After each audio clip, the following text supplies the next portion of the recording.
I now give the floor to His Excellency Lejeune Mbella, Minister of Foreign Affairs of Cameroon.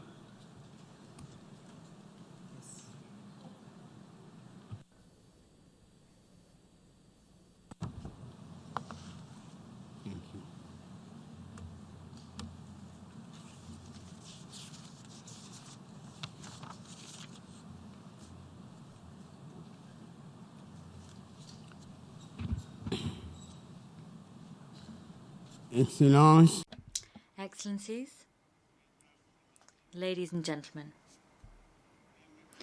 allow me at the outset to convey to you the warmest greetings of His Excellency Paul Biya, President of the Republic of Cameroon, Head of State, who has authorized me to represent him at this session of the General Assembly and to speak before you on his behalf. Mr. President, Secretary General of the United Nations, Heads of State, Heads of Government and Heads of Delegation, ladies and gentlemen. Like previous speakers who have spoken at this rostrum before me, I wish at the outset to convey my sincere and brotherly congratulations to His Excellency Mr. Tijani Mohamed Bande on his election to the presidency of the 74th session of the General Assembly. I have no doubt, Mr. President, that your wealth of experience and your leadership will allow you to steer with great success our discussions. Cameroon will extend to you its full support to ensure that you discharge your mandate with resounding success. I also wish from this rostrum to pay a sincere tribute to your predecessor, Madame Maria Fernanda Espinosa Garces, for the devotion and commitment with which she successfully steered the work of the 73rd session of our Assembly.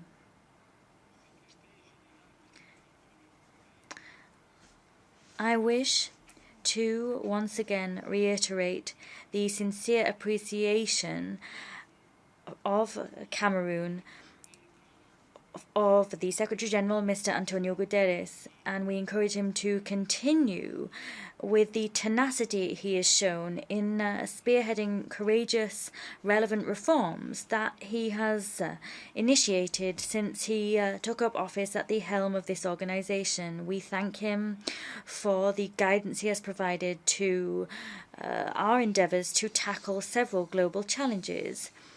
Cameroon wishes to extend to him its full support for his devotion and commitment to foster peace, security, economic progress and social development throughout the world. Mr. President, this session has been convened against an international backdrop in which several challenges call us to action. People throughout the world are almost suffocated by increasing worry as they contemplate ever-worsening international relations, and we must urgently face these challenges.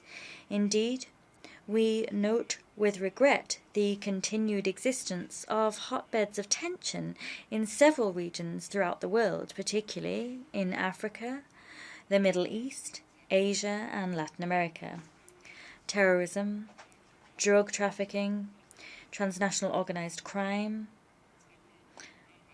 including violent crime and gang warfare, the illegal trade of all types of weapons, are phenomena which appear to be spreading and which threat peace and stability of states and stop people across the world from thriving. Moreover, we should recall the existence of migratory flows. This phenomenon has become a subject of concern for all states, insofar as it particularly affects young people seeking a better life. If I may, in a different vein, I would note that poverty and inequality continue to reign. We could even go so far as to say that these phenomena are gaining ground. Today, humankind is facing a new scourge, namely social media. Social media have become veritable empires. They push instantly and at a global level wealth of sensationalist information which mixes truth and lies, and this information is manipulated by stakeholders as they seek to uphold their own partisan interests.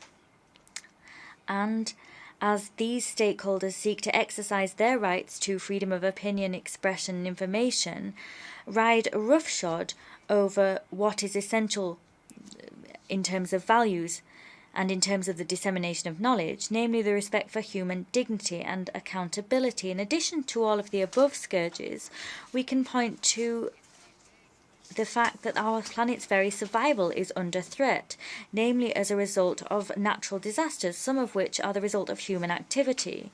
We can talk here about climate change, floods, droughts, volcanoes, earthquakes, landslides, and fires causing devastation of multiple types.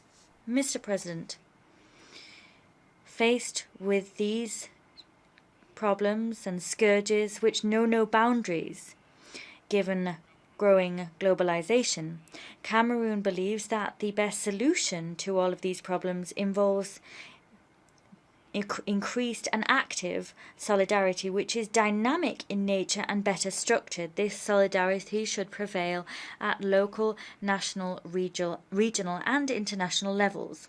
Moreover, we believe that in this century we now possess major assets. We have technological means and a whole host of other instruments and mechanisms available to tackle, eradicate, or at least mitigate the devastating effects of the aforementioned problems and scourges.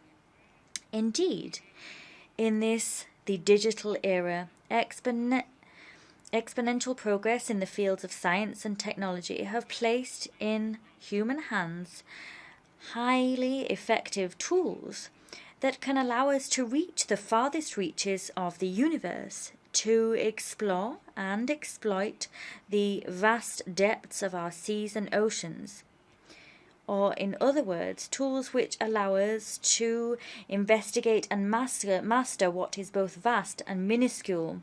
In sum, we have solutions within our grasp to all of the aforementioned problems, tools which allow us to walk along the path of progress in a constructive and united fashion. Mr. President, in light of the above, the theme that you have chosen for our current debate is entirely relevant. That theme is galvanizing multilateral efforts, and here I'm quoting, for poverty eradication, quality education, climate action, and inclusion. And here I'm ending the quotation. Indeed, in selecting this as the theme for this current session, there is no doubt, Mr. President, that you have shown yourself able to raise the international community's awareness of two key truths. Namely, on the one hand, that we need to preserve the planet, which is our common home, and protect human beings that are indeed the very core of this planet, and the fact, incidentally, that humans could quite literally drown if nothing is done. That's one of the realities you've faced us with in choosing this theme. And on the other hand, you've raised our awareness of the fact it is vitally imperative to maintain interactive international relations, positive international relations, and that we need to strike a balance between these two realities. Mr. President, in light of the above analysis that I have just produced, allow me to broach the issue of multilateralism. Indeed, several delegations have dwelled on this issue, and it is one which is inextricably linked to the theme of our current debates. Multilateralism indeed stands as an appropriate solution to our problems, which must emphasize the respect of ideals, the goals, and the principles enshrined in the Charter of the United Nations. Multilateralism calls for active solidarity to be bolstered and calls for us all to demonstrate a desire to live together in full respect of global cultural diversity and in such a way as to promote and preserve the interests of one and all, and particularly those of the most vulnerable among us. Of course, upholding this form of multilateralism involves the establishment of a new international order, and one which it is equitable in nature and which is underpinned by a common desire to eradicate poverty and to achieve all SDGs in a safer and fairer world, one which will be safer and fairer for future generations too. Therefore, in order to achieve these goals, we must commit to the fundamental values of good governance, democratization at a national level, of course, but also all of this at an international level by rejecting processes whereby unilateral decisions are taken. In this vein, the Security Council reform is crucial, as is the reform of global economic institutions. Such reforms must be designed in such a way as to allow all countries, particularly those on the African continent, to take up their rightful place in the House of Nations.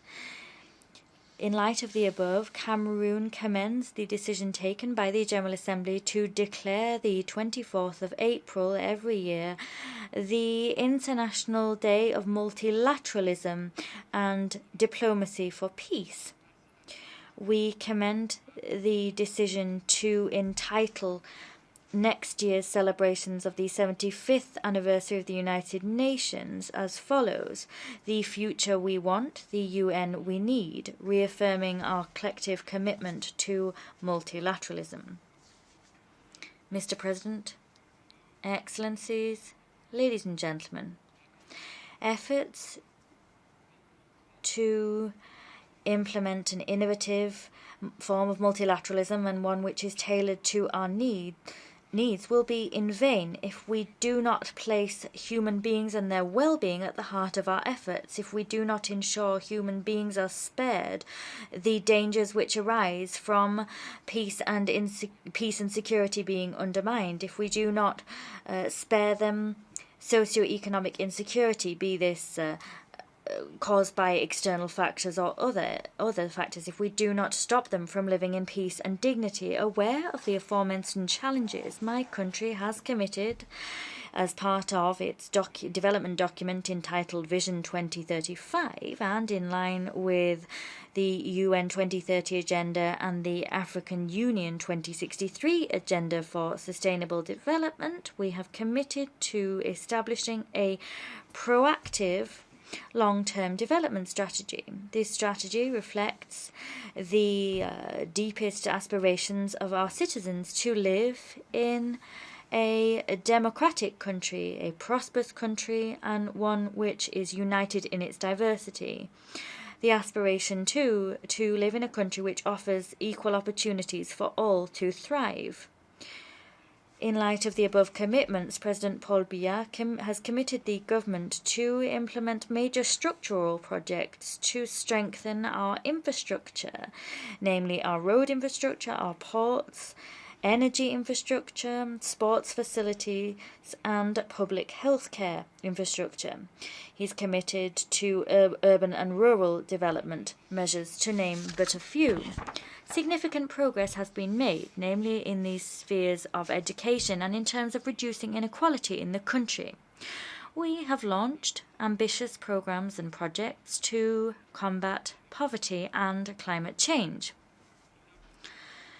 We provided a detailed overview of all of this progress in the voluntary national review that we submitted at the last high-level political forum of ECOSOC, which was held last July.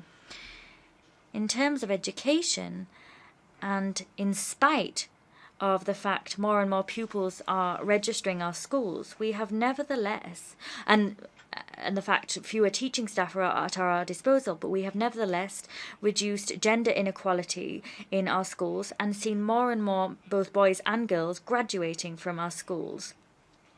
Our efforts are focused on ensuring that young people in Cameroon, both boys and girls, are able to enjoy their right to education wherever they live in our country. As far as the reduction of inequalities is concerned, Cameroon has established a program of social safety nets and raised the minimum wage. We've also increased the wages of civil servants. Now we have a triennial plan in place specifically targeting young people, and it is funded to the tune of 102 billion CFA francs, and that is around 175 million US dollars. That's currently being implemented, and its ultimate goal is to ensure that young people can enter the labour market and integrate into society as a whole. Several programs have been put in place to ensure the advancement of women and the protection of the family. Now, in terms of resilience and adaptation to climate change, Cameroon was among the first countries to sign the Paris Agreement and has, in light of that commitment, established the goal of reducing its carbon emissions, or rather bringing them down to 32% of what they currently are by 2035. I'm delighted to share with you the fact that my country has adopted a national climate change adaptation plan. Cameroon believes that desertification is one of the major consequences of climate change. And so, in 2008, adopted the project Sahel Vert, or Green Sahel. This project involves restoring degraded land through, to give just one example, an operation which seeks to plant thousands of trees to stop land turning into desert. As part of this national action plan, the National Observatory against Climate Change in Cameroon is now operational. Moreover, our country is part of the Great Forest Basin of the Congo in Central Africa and is home to the headquarters of the Central African Forestry Commission, COMIFAC, and we are indeed chair of that commission. This institution plays a crucial role in managing forests in our sub-region, and indeed this is an endeavour to which all the countries in our region make a significant contribution. We would hope that the international community funds the various programs that it has pledged to fund from the Green Fund, and we hope that funds will be made available to those that need them so that the SDGs can be expeditiously achieved. The same thing stands for access to science, technology and innovation. Indeed, affluent countries must honour their pledges made in light of commitments entered into as part of the Paris Agreement. Mr. President, Excellencies, ladies and gentlemen, as you are aware, Cameroon and the countries of the Lake Chad Basin, namely Chad, Nigeria and Niger, have for several years faced insecurity, and this caused by the terrorist group Boko Haram. Together with these countries, we are pooling our efforts within the multinational joint task force, whose goal is to combat this terrorist group, sparing no efforts in so doing. Thanks to the fact that we have pooled our efforts, we have achieved significant success in this struggle.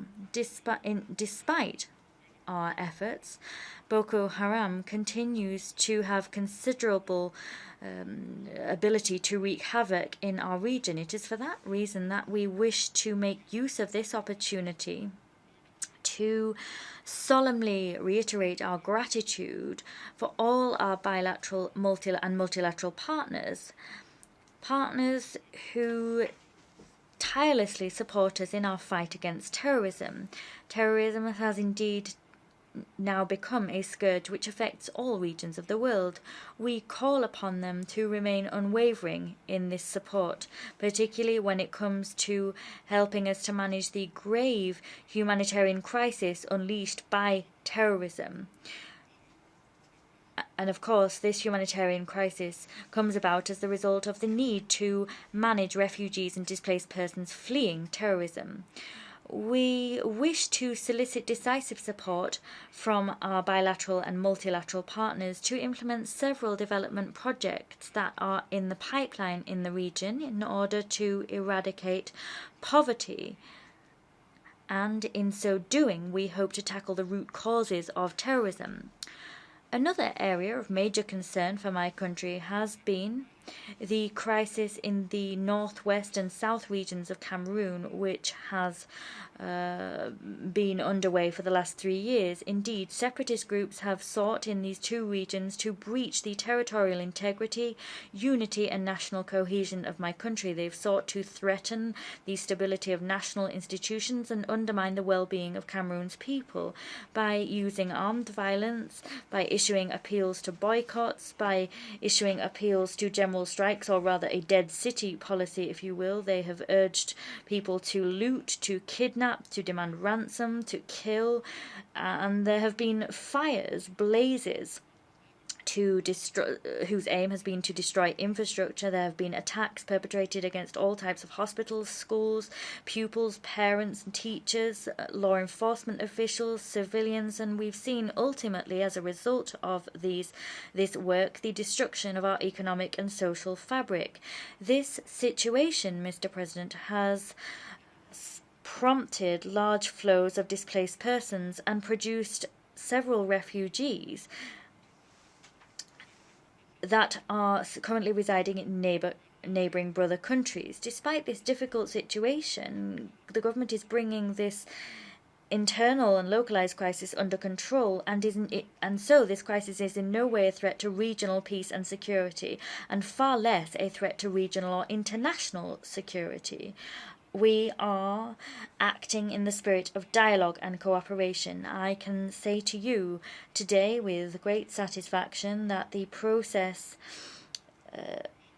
undertaken by the heads of state to manage the security situation in the northwest and southwest of Cameroon, a process which aims to ensure the definitive return to peace, is a process which has taken a number of strides forwards. We have now taken a particularly decisive step, and did so with the announcement on the 10th of September of the President of the convening of a great national dialogue. Excellencies, ladies and gentlemen, at this stage, I would like to share with you the views of the President of the Republic on this major national dialogue. I quote, "The national dialogue will allow Cameroonians to explore ways and means to meet the high aspiration of the people of the Northwest and Southwest regions, but also of all the components of our nation. It will not concern only the people of these two regions, but will focus on issues of national interest, such as national unity, such as national integration and living together.